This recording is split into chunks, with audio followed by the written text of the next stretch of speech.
Hello बच्चों, कैसे हैं आप लोग। उम्मीद है आप लोगों की पढ़ाई बहुत ही अच्छी चल रही होगी। और बच्चों, हम तो यही कहेंगे कि कम समय में ज़्यादा से ज़्यादा आप रिवाइज कीजिए, इस समय को यूटिलाइज कीजिए, क्योंकि एग्ज़ाम बहुत ही ज़्यादा दिनों के बाद नहीं है। तो चलिए हम भी चलते हैं अपने नए चैप्टर की तरफ, जो है चैप्टर नंबर 1। इसका नाम है the globe a model of the अर्थ। तो हम अच्छी तरह से इसके क्वेश्चन आंसर को देखते हैं कि रिवाइज करने में हमें दिक्कत ना हो, कम समय में जल्दी से जल्दी याद हो जाए। तो बच्चों देखिए, पहला क्वेश्चन क्या है। तो बच्चे यहाँ पर पहला क्वेश्चन है, how is globe useful. Globe आपके लिए कैसे यूजफुल है, ये बताना है आपको। तो ग्लोब देख के आप क्या समझते हैं, ग्लोब से कुछ आपको जानकारी मिलती है? नहीं, हाँ मिलती है। क्या मिलती है भाई? ग्लोब से देखिए हमें पता चलता है कहाँ पे ये लैंड है, कौन सा कॉन्टिनेंट कहाँ पर है, कौन सा कंट्री कहाँ पे है, कौन सा ओशियन कहाँ पे, देखिए ओशियन है यहाँ पे, ये हमें पता चल जाता है ये सब चीज़ ग्लोब से। तो देखिए क्या लिखा है यहाँ पे, a globe shows the distribution of land and water on the earth.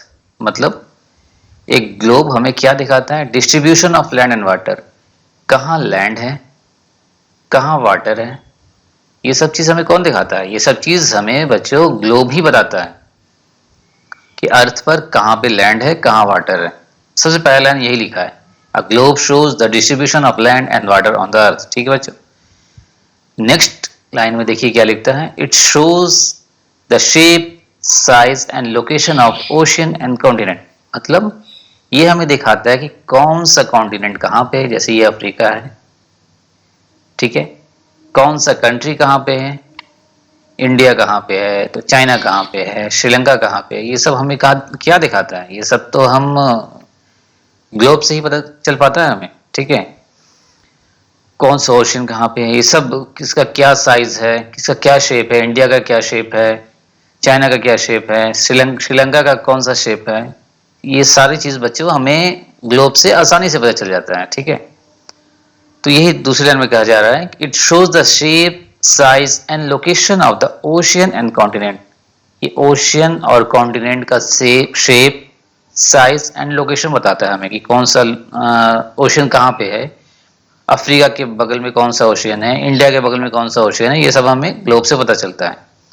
देखिए बच्चों लास्ट लाइन क्या बता रहा है, it is a 3 dimensional sphere. Sphere मतलब बच्चों क्या होता है?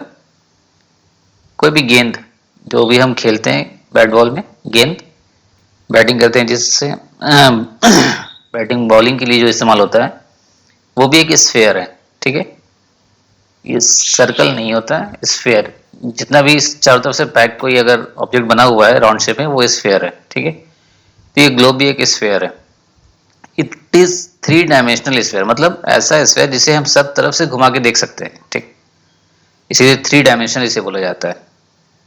Act as a model of the earth, ये अर्थ तो है नहीं, अर्थ के मॉडल के जैसे ये काम करता है। मतलब इसे हम घुमा के देख सकते हैं कि भाई इसके बगल में कौन सा कंट्री है, तो इंडिया के बगल में कौन सा कंट्री है, ऑस्ट्रेलिया के बगल में कौन सा ओशियन है, ठीक है। ये सब चीज हम इसमें देख सकते हैं, इसीलिए इसे 3 डायमेंशनल स्फीयर बोला जाता है। ठीक है बच्चों, चलिए नेक्स्ट आगे देखते हैं दूसरे क्वेश्चन की तरफ। इतना वक्त सही है क्वेश्चन में। Why are lines of latitude and longitude drawn on the globe? ये पूछ रहा है बच्चों यहाँ पे कि लाइंस ऑफ लैटिट्यूड और लॉन्गिट्यूड हम क्यों ड्रॉ करते हैं ग्लोब के ऊपर। ऐसा तो है नहीं कि मेरे दिमाग में ऐसा कोई ख्याल आया कि भाई चलिए कहीं पर लाइन कुछ ड्रॉ कर देते हैं मैप के ऊपर, ऐसा तो कुछ है नहीं। इसका कुछ मानी मतलब भी होगा कि लैटिट्यूड का मतलब क्या है, लॉन्गिट्यूड का मतलब क्या है, ठीक है बच्चों। इस आंसर की तरफ हम बढ़ते हैं, उससे पहले हम ये समझने की कोशिश करेंगे कि लैटिट्यूड मतलब होता क्या है। तो ग्लोब के ऊपर वो सारे लाइन, लैटिट्यूड से आपको कुछ समझ में आ रहा है, कुछ फीलिंग आ रहा है? लैटिट्यूड मतलब लेटा हुआ, ऐसा कुछ फीलिंग आ रहा है कि लेटा हुआ। तो ग्लोब पर जितने भी लाइन ऐसे लेटे हुए हैं, इंग्लिश में से हॉरिजॉन्टल बोलेंगे, जितने भी लाइन हॉरिजॉन्टल या लेटे हुए लाइन होंगे ग्लोब पर, उस सारे लाइनों को हम क्या बोलेंगे? लैटिट्यूड। और देखिए ये है लॉन्गिट्यूड। लॉन्गिट्यूड मतलब ऐसे कुछ हमें ख्याल आ रहा है कि लॉन्ग तो अगर किसी की लंबाई, लॉन्ग मतलब लंबाई, अगर किसी की लंबाई हमें नापनी हो तो पहले उसे हमें खड़ा करना पड़ेगा।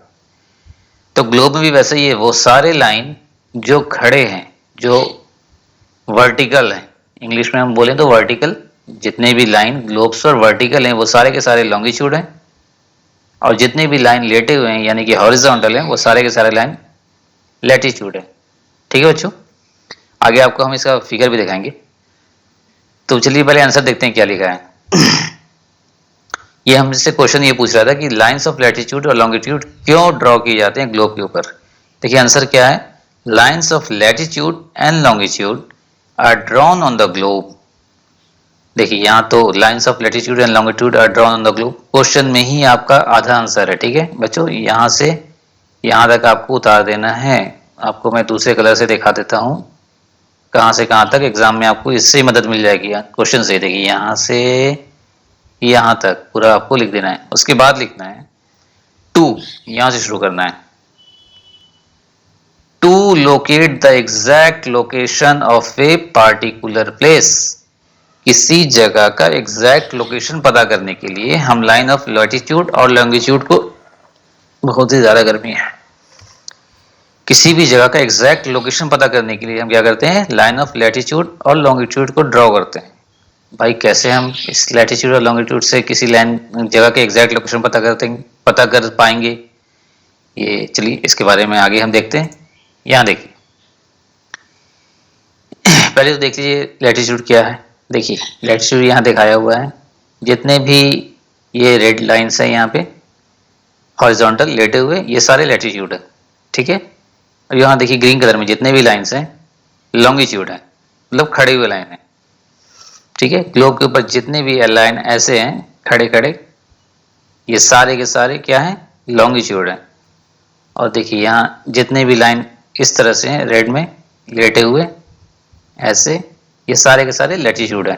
इन लैटिट्यूड में सबसे बड़ा जो लैटिट्यूड होता है वो होता है सबसे सेंटर में जो लाइन है जिसका नाम है इक्वेटर। इक्वेटर जो है वो क्या है, सबसे बड़ा लैटिट्यूड है। मगर लॉन्गिट्यूड के केस में ऐसा नहीं होता, लॉन्गिट्यूड में सारे के सारे लाइन बराबर होते हैं, इसमें कोई बड़ा छोटा नहीं होता है। ठीक है, लॉन्गिट्यूड में जितने भी लाइन है सारे के सारे बराबर हैं। और ये लॉन्गिट्यूड लाइन स्टार्ट कहाँ से होता है, ये आप ध्यान में रखिएगा। ये लॉन्गिट्यूड लाइन स्टार्ट होता है, ये ग्रीन कलर है ना, यहाँ से यहाँ तक, यही है जिसको हम बोलते हैं प्राइम मेरिडियन। यहीं से लॉन्गिट्यूड लाइन को स्टार्ट माना गया है, यहीं से लॉन्गिट्यूड लाइन स्टार्ट होता है। इसके आगे फिर हम काउंट करते हैं 1 2 3 करके। ठीक है, इसके बाद जितने भी लॉन्गिट्यूड लाइन है उसे हम काउंट करते हैं 1 2 3 करके। ठीक है, अच्छा बच्चों हम बात कर रहे थे कि किस तरह हम लैटिट्यूड और लॉन्गिट्यूड से किसी जगह का पता कर सकते हैं एग्जैक्ट लोकेशन।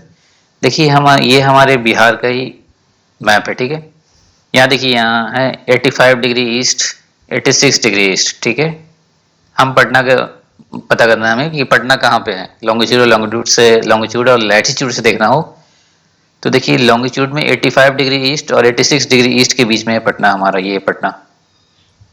और लैटिट्यूड में देखना हो तो ये तो लॉन्गिट्यूड में हमने देखा, और लैटिट्यूड में देखना हो तो कहाँ से कहाँ तक है, 25 डिग्री नॉर्थ से 26 डिग्री नॉर्थ के बीच में। तो ये हमें पता चला ना कि किस तरह लैटिट्यूड और लॉन्गिट्यूड से हम पता कर सकते हैं। इस दोनों लैटिट्यूड के बीच में और इस दोनों लॉन्गिट्यूड के बीच में हमारा पटना लोकेटेड है। ठीक है, यहाँ पे देखिए पटना के बारे में दिया हुआ भी है कि लैटिट्यूड अगर देखें तो पटना का लैटिट्यूड क्या है, 25.60 नॉर्थ है ना, 25 और 26 के बीच में है। तो क्या हो गया ये 25, हम नीचे से काउंट करते हैं तो 25 पॉइंट यहाँ पर होगा 25.6। ठीक है, और क्या लिखा है लॉन्गिट्यूड पे, क्या लिखा है 85 पॉइंट समथिंग ईस्ट। तो जीरो से हम काउंट करते हुए 85 पॉइंट समथिंग, यहाँ पे हुआ 85 पॉइंट समथिंग। अब इस दोनों लाइन को आप मैच करा दीजिए, यहाँ से ये गया और यहाँ से ये आया। जहाँ पर ये सेंटर मिला, हम ब्लैक से दिखा रहे हैं, जहाँ पे ये सेंटर मिल गया वहीं पे हो गया पटना। ठीक है, ठीक है बच्चों, आप समझ रहे, दोनों लाइन जहाँ पे आके इंटरसेक्ट किया एक दूसरे को वहीं पे आपका पटना लोकेटेड है। तो चलिए बच्चों नेक्स्ट क्वेश्चन देखते हैं हम। ये क्या लिखा है यहाँ, व्हाट इज प्राइम मेरिडियन। अभी हम लोग बात कर रहे थे लॉन्गिट्यूड लाइन जहाँ से हम लोगों ने स्टार्ट माना है, यहाँ से लॉन्गिट्यूड लाइन स्टार्ट है, इसके बाद जितने भी हैं सब 1 2 3 4 करके हम उसे काउंट करते हैं। जो पहला लॉन्गिट्यूड लाइन जिसे माना गया है उसको कहते हैं हम लोग प्राइम मेरिडियन। तो देखिए बच्चों यहाँ आंसर में क्या लिखा है, the longitude running through the old royal observatory. वैसा लॉन्गिट्यूड जो कहाँ से पास हो रहा है, ओल्ड रॉयल ऑब्जर्वेटरी से। एक जगह है ओल्ड रॉयल ऑब्जर्वेटरी, वहां से एक लाइन जो हम लोग ये लॉन्गिट्यूड लाइन, ये लैटिट्यूड लाइन या इक्वेटर, ये सारे के सारे इमेजिनरी लाइन है। ये कोई लाइन हमारे अर्थ पर ड्रॉ किए हुए खुद से नहीं है, ये मतलब हमें नेचर से नहीं मिला, ये मैन मेड है। ये सब हम लोगों ने अपनी आसानी के लिए, जगह का एग्जैक्ट लोकेशन पता करने के लिए हम लोगों ने इसे मैप पर ड्रॉ किया है। ये सारे के सारे इमेजिनरी लाइन्स हैं, मन गढ़ंत, ठीक है, मन में सोचे हुए लाइन है। तो इसी तरह सोचकर एक लाइन कहाँ ड्रॉ किया गया है, ओल्ड रॉयल ऑब्जर्वेटरी के पास एक लाइन ड्रॉ कर दिया गया कि भाई यहीं से सारे के सारे लॉन्गिट्यूड लाइन शुरू हो रहे हैं, ठीक है। ये ओल्ड रॉयल ऑब्जर्वेटरी है कहाँ, ये है ग्रीनविच में। ग्रीनविच में कहाँ पर, नियर लंदन, लंदन के नजदीक ग्रीनविच में ओल्ड रॉयल ऑब्जर्वेटरी से जो लॉन्गिट्यूड लाइन क्रॉस कर रहा है उसे ही हम क्या बोलते हैं, 0 डिग्री। इस पहले लाइन को 0 डिग्री बोला जाता है। 0 से हम शुरू कर रहे हैं, उसके बाद 1 डिग्री, 2 डिग्री, ऐसे करके बहुत सारे लॉन्गिट्यूड लाइन है, ठीक है। उसे ही हम क्या बोलते हैं, it is called the prime meridian, उसे ही हम प्राइम मेरिडियन बोलते हैं। तो बच्चों समझ में आया आपको, वैसा लॉन्गिट्यूड लाइन जो ओल्ड रॉयल ऑब्जर्वेटरी से क्रॉस कर रहा है, ये ओल्ड रॉयल ऑब्जर्वेटरी कहाँ है, जो ग्रीनविच में है, और ये ग्रीनविच कहाँ है, नियर लंदन, लंदन के नजदीक ग्रीनविच से, ग्रीनविच के पास एक जगह है जिसका नाम है ओल्ड रॉयल ऑब्जर्वेटरी, वहां से जो लॉन्गिट्यूड लाइन क्रॉस कर रहा है उसे हम 0 डिग्री मार्क करते हैं। It is marked as 0 degree, उसे ही हम प्राइम मेरिडियन बोलते हैं। It is called the prime meridian. बच्चों आपको हम दिखाते हैं ओल्ड रॉयल ऑब्जर्वेटरी कैसा है। ये देखिए, यही है वो जगह, ओल्ड रॉयल ऑब्जर्वेटरी, ठीक है। यहीं से जो ये लाइन क्रॉस कर रहा है, इमेजिनरी लाइन इन्होंने बना दिया है, इसे ही हम बोलते हैं 0 डिग्री, ठीक है। इसी का नाम है प्राइम मेरिडियन, ठीक है बच्चों। इसी को नाम दिया गया है क्या, प्राइम मेरिडियन। देखिए बच्चों, इस ग्लोब में भी दिखाया हुआ है, ये जो रेड लाइन यहाँ से यहाँ ऊपर नीचे आ रहा है, इसे ही माना गया है प्राइम मेरिडियन, ठीक है। और ये बीच में जो ये लाइन क्रॉस कर रहा है, इसे बोला गया है इक्वेटर। इक्वेटर क्या है, आपका सबसे बड़ा लैटिट्यूड लाइन है, मगर लॉन्गिट्यूड लाइन में सारे लाइन बराबर हैं, चाहे वो प्राइम मेरिडियन हो या कोई और भी लॉन्गिट्यूड लाइन हो, वो सारे के सारे इक्वल होते हैं, ठीक है बच्चों। तो आपको अब हम बात करते हैं अब ऑब्जेक्टिव का, ठीक है बच्चों। कुछ ऑब्जेक्टिव क्वेश्चन भी हैं, हम उसके बारे में अब डिस्कस कर लें। तो बच्चों ऑब्जेक्टिव पर जाने से पहले हम ये कोशिश करेंगे आपको कुछ कंसेप्ट क्लियर कराएं जिससे आपका ऑब्जेक्टिव बन सके, आप खुद उसे बना सकें, ठीक है बच्चों। उससे पहले हम देखते हैं, ये देखिए ये हमारा ग्लोब है, ठीक है। ये हमारे ग्लोब पर कुछ लाइंस हैं जिसके बारे में आपको जानना चाहिए, ठीक है। यहाँ पर एक लाइन क्रॉस करता है 20 और 40 डिग्री के बीच में, जिसका नाम है 23 1/2 डिग्री, ठीक है। उसी तरह यहाँ भी एक लाइन है 20 और 40 के बीच में, जिसका नाम है 23 1/2 डिग्री। तो जो इधर हो गया हमारा नॉर्थ, इधर हो गया हमारा साउथ, ठीक है। तो जो लाइन 23 2/2 डिग्री साउथ की तरफ है, और एक लाइन है 23 1/2 डिग्री जो कि नॉर्थ की तरफ है, ठीक है। इससे हम ऊपर वाले लाइन को बोलेंगे ट्रॉपिक ऑफ, क्या दोनों में देखिए ट्रॉपिक ऑफ लगेगा ही, ठीक है। ऊपर होगा ट्रॉपिक ऑफ क्या, कैंसर या कैप्रिकॉर्न, ऊपर है ट्रॉपिक ऑफ कैंसर, ठीक है। नीचे में है ट्रॉपिक ऑफ कैप्रिकॉर्न, ठीक है बच्चों, समझ में आया। एक ही नाम का दो लाइन है, सिर्फ वो एक नॉर्थ में है एक साउथ में है, दोनों का नाम क्या है 23 1/2 डिग्री। नॉर्थ वाले का नाम है कैंसर, साउथ वाले का नाम है कैप्रिकॉर्न। बच्चों उसी तरह एक लाइन है ये 60 और 80 डिग्री के बीच में, देखिए हम रेड से ड्रॉ कर रहे हैं,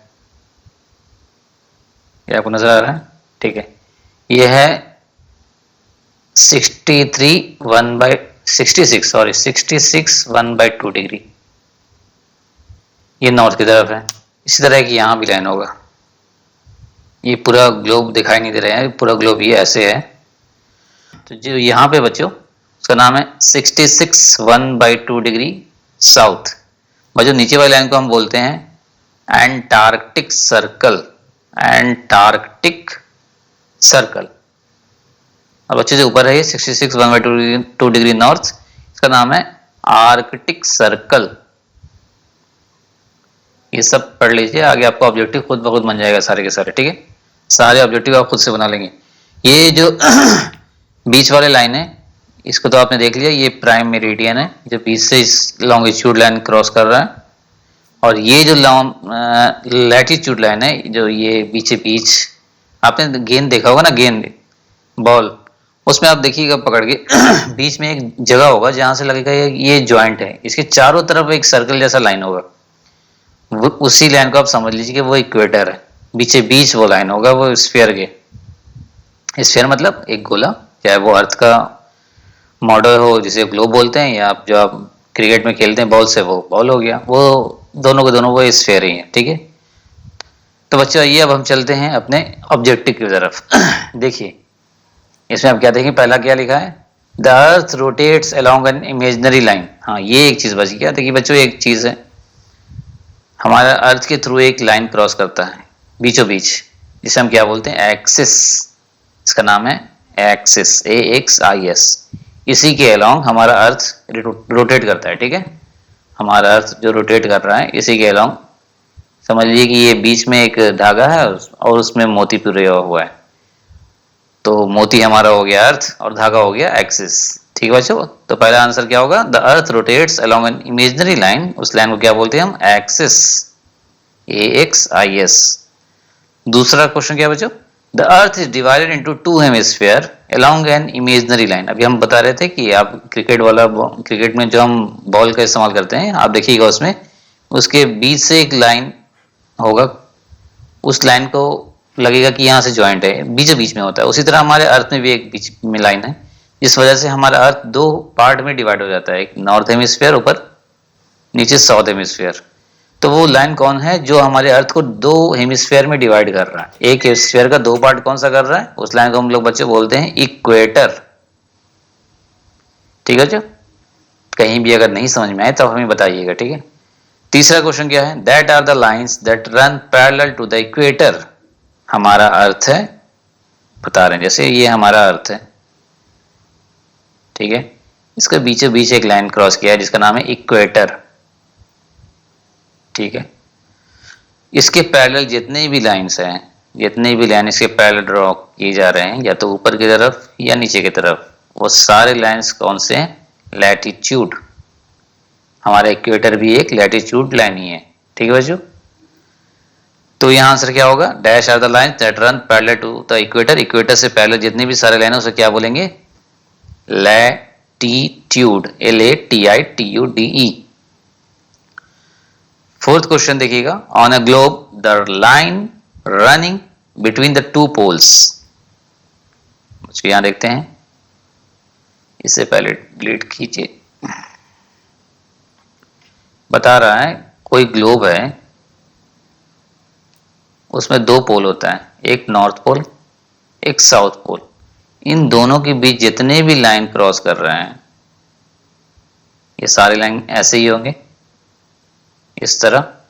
इस सारे लाइन का नाम क्या है पता है आपको, हमने थोड़ा देर पहले बताया था, ये सारे के सारे लाइन्स का नाम है लॉन्गिट्यूड, ठीक है।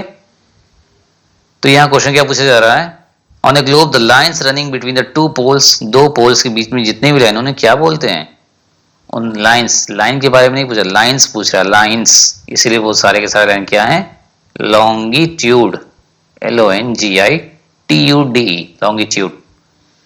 फिफ्थ क्वेश्चन देखिएगा, the latitude mark 23 1/2 degree south. क्या हमने बताया था उसे, 23 1/2 डिग्री साउथ का क्या नाम है, tropic of Capricorn, tropic of Capricorn. वही अगर 23 1/2 डिग्री नॉर्थ होता तो उसका क्या नाम था, ट्रॉपिक ऑफ कैंसर। तो बच्चों हम क्या लिखेंगे यहाँ पे, 23 1/2 डिग्री साउथ की तरफ है जो लाइन, वो है tropic of Capricorn, CAPRICON। Six question क्या बोलता है बच्चों, देखिएगा, the meridian mark 0 degree is called. ये जो मेरिडियन है बीच से गया हुआ, देखिएगा यहाँ बीच से जो ये 0 डिग्री बीच से जो ये गया हुआ था, उसे हम क्या बोल रहे थे, या तो उसे हम प्राइम मेरिडियन बोलेंगे, या उसे हम ग्रीनविच मेरिडियन बोलेंगे, कुछ भी बोल सकते हैं, दोनों में से कुछ भी बता सकते हैं। तो हम यहाँ लिखते हैं प्राइम मेरिडियन, आप चाहें तो ग्रीनविच मेरिडियन भी लिख सकते हैं। तो बच्चों यहाँ मैच द कॉलम आ गया। बहुत ही इजी है। देखिए आर्कटिक सर्कल, एंटार्क्टिक सर्कल के बारे में हमने पीछे डिस्कस किया था। देखिए यहाँ पर कितना दिया हुआ है, 66 1/2 डिग्री नॉर्थ। तो 66 1/2 डिग्री नॉर्थ को हम क्या बोलते हैं, आर्कटिक सर्कल। तो बच्चे 66 1/2 डिग्री नॉर्थ और आर्कटिक सर्कल को हम यहाँ मैच कर देंगे। एंटार्क्टिक सर्कल किसके बोला था हमने, नीचे लिखा है यहाँ एंटार्क्टिक सर्कल क्या है, 66 1/2 डिग्री साउथ। तो एंटार्क्टिक सर्कल को हम किससे मैच करेंगे, 66 1/2 डिग्री साउथ से। ठीक है बच्चों। अब देखिए आगे क्या है, ट्रॉपिक ऑफ कैंसर हम किसे कहते हैं, यहाँ हमने लिखा था, ये देखिए यहाँ पे ट्रॉपिक ऑफ कैंसर क्या है, 23 1/2 डिग्री नॉर्थ को। तो यहाँ पे है 23 1/2 डिग्री नॉर्थ, ये क्या हो गया, ट्रॉपिक ऑफ कैंसर। अब एक लौता बचा है ग्रीनविच, ये क्या होगा, 0 डिग्री मेरिडियन या प्राइम मेरिडियन। चलिए बच्चों आगे देखते हैं इसका मल्टीपल चॉइस क्वेश्चन। यहाँ क्या लिखा है, which of these is an imaginary line, इनमें से कौन सा इमेजिनरी लाइन है, लॉन्गिट्यूड, लैटिट्यूड या इक्वेटर। तो बच्चों हमारे ग्लोब पर जितने भी लाइन ड्रॉ किए गए हैं वो सारे के सारे इमेजिनरी ही हैं, सारे के सारे मनगढ़ंत हैं, लोगों ने अपने मन से बनाया हुआ है, वो कोई भी हमारे नेचर से नहीं मिला है। चलिए इक्वेटर भी हमारे इमेजिनरी लाइन है, लॉन्गिट्यूड भी है, लैटिट्यूड भी है, इसलिए आंसर क्या होगा हमारा, ये होगा डी, ऑल ऑफ दीज, ये सारे के सारे इमेजिनरी लाइन्स हैं। क्वेश्चन नंबर 2 देखिएगा बच्चों, क्या लिखता है, which of these pertains to the north pole, इनमें से किसको हम नॉर्थ पोल बोल सकते हैं। नॉर्थ की तरफ सबसे लास्ट में कौन सा लाइन है, इसका नाम है 90 डिग्री, या तो 90 डिग्री नॉर्थ होगा वो, या तो 90 डिग्री साउथ होगा। ठीक है बच्चों, दोनों में से जो भी हो, यहाँ नॉर्थ पूछा है तो वो 90 डिग्री नॉर्थ होगा आंसर इसका। अगर साउथ पोल पूछता तो उसका आंसर होता 90 डिग्री साउथ।